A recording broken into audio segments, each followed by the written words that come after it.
Alright mga kapatid, isa to sa mga mainit na issue na mukhang dapat nating pag-usapan mga tol, no? Dahil ang sabi rito ay dapat daw mga kapatid na damay, no? Dapat umanong managot ang Pangulong Marcos mga kapatid sa ginawa nitong pag-certify bilang urgent sa 2025 General Appropriations Bill, no?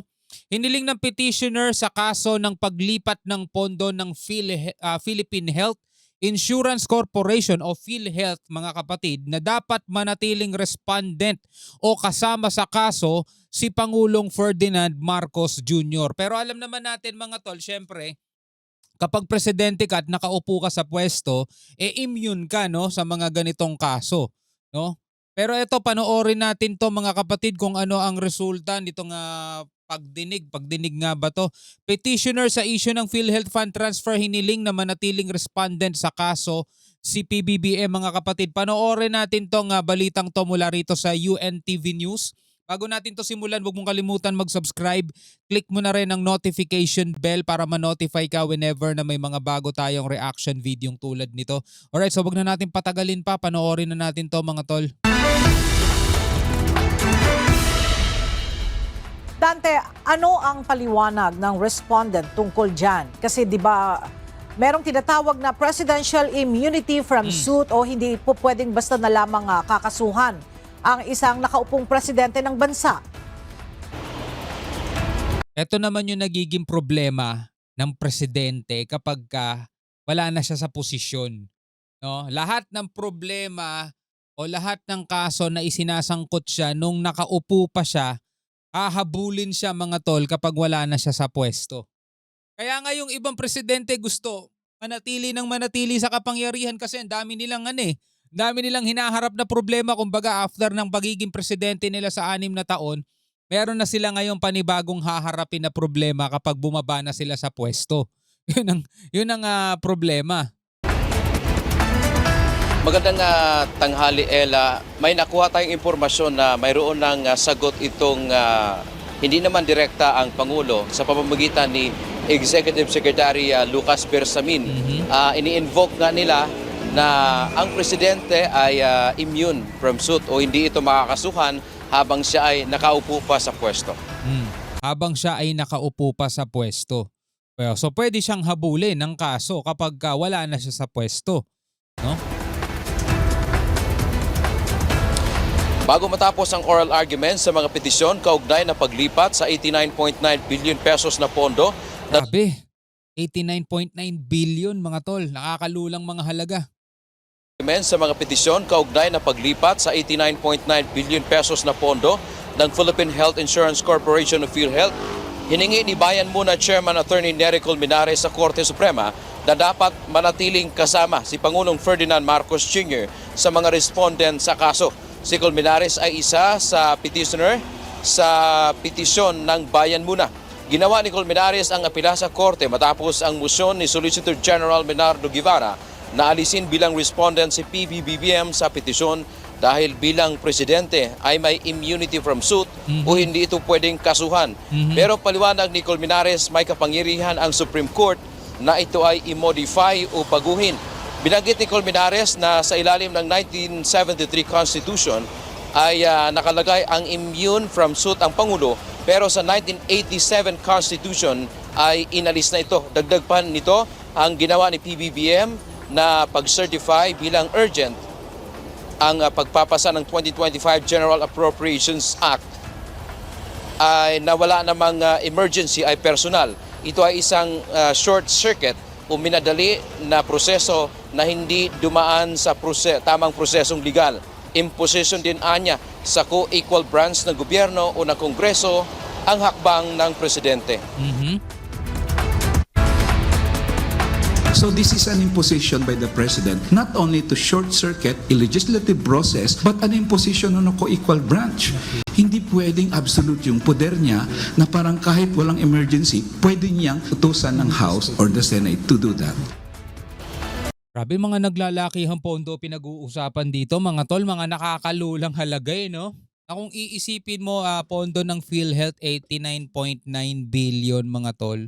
Ano sana ang pwedeng maitulong nun sa mga mamamayan? Well, hindi naman natin inaakusahan mga tol si PBBM. Meron siyang dahilan o meron silang dahilan kung saan nila gagamitin o saan dadalhin mga tol yung pondong inilipat daw nila mga tol. Pero wala na kasi tayo doon para sa husgahan sila eh. 'Di ba? O hindi natin saklaw 'yon. Tayo ay nagbibigay lamang ng reaksyon mga tol.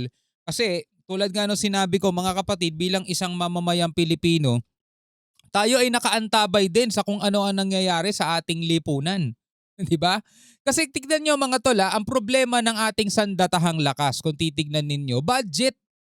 'Di ba? Kaya hindi tayo makabili ng ating mga pangangailangan pa. Inuutang pa nga natin mga tol Katulad halimbawa nung jet, ang pagkakarinig ko, hindi ko alam kung tama correct nyo na lang ako kung mali ako. Ang pagkakarinig ko, ito'y uutangin mga tol, no? Yung mga jet fighter, no? Uutangin daw yan sa US mga tol. Pero imagine nyo mga tol, etong bansang China na sobrang laki ay tuloy-tuloy sa paggawa, tuloy-tuloy sa pagdevelop ng kanilang mga sandatahan o sandata, di ba?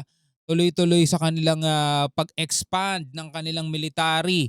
Gumagawa sila dyan ng mga isla, nagtatayo sila ng naglalakihang mga gusali dyan na alam mong ginastusan talaga mga tol para maitayo yung mga base militar nila dyan sa West Philippine Sea.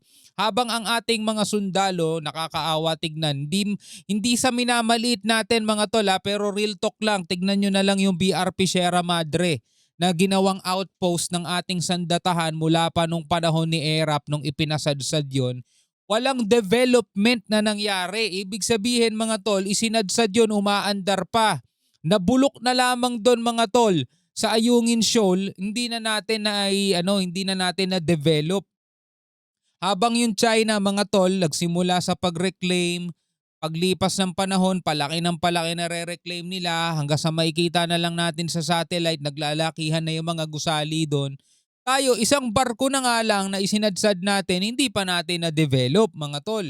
Diba? Tapos yung pondo natin mga kapatid o yung pondo ng PhilHealth nababalitaan nating inililipat kung saan dadalhin. Well, hindi natin sila hinuhusgahan, ulitin ko sa inyo mga tol.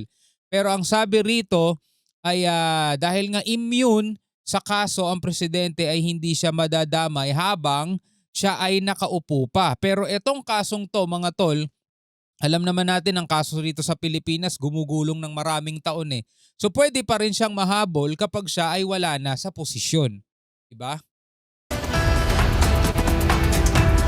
Binigyang diin pa ni Colmenares hindi totoong mahaharas o maiistorbo ang Pangulo kapag kasama siya sa kaso. Napakarami anyang magtatanggol sa kanya sa pangunguna ng Office of the Solicitor General o OSG. But if there are cases that will be filed like this, Your Honor, we contend that the President cannot be harassed. He has biggest law firm in the country composed of very intelligent Solicitor Generals and Assistant Solicitor Generals, Your Honor. How can he be harassed with that? So sa 1987 Constitution daw, sabing gano'n ni Colmenares, ay inalis na daw yung batas na yon na nagsasabing immune from suit ang presidenteng nakaupo. Pero tulad nga nung sinabi natin kanina, hindi man siya maapektuhan sa ngayon, nakaupo siya. Pero inaasahan natin mga tol, tulad ng mga nangyari sa ibang presidente, na kapag baba nila sa pwesto mga tol, patong-patong na kaso na ba ng hinaharap nila after nun mga tol. Ano kaya ang mangyayari sa hinaharap? Hindi natin nalalaman yan mga tol. Ela ang naging tugon naman kahapon ng Korte Suprema sa pamamagitan ni Supreme Court Chief Justice Alexander Hesmundo ay maglalabas sila ng agarang resolusyon dito sa issue nga ng paghiling ng Solgen na dapat alisin si PBBM bilang respondent dito sa kaso ng PhilHealth.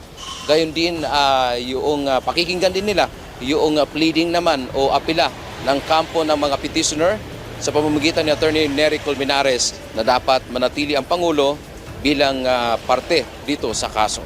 Yan mo nating update. So ang sabi kasi, hindi naman daw urgent o hindi naman daw emergency. Pero nag-certify o sinertify ni PBBM na ang dun nga tungkol sa paglipat ng pondo ng PhilHealth. Hindi nabanggit kung saan inilipat pero baka kayo alam ninyo, no? 89.9 billion pesos mga tol. Napakalaking halaga nun.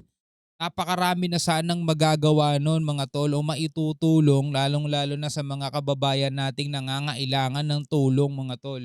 Diba sa mga pagamutan, alam nyo na. Anyway, bilang isang Pilipino, ano ang masasabi ninyo dito sa mga balitang to? Pwede kayong magbigay ng komentaryo sa ibaba. Pwede kayong magbigay ng inyong saloobin. Hanggang sa muli, ako nga pala si Shobaldi. Peace out.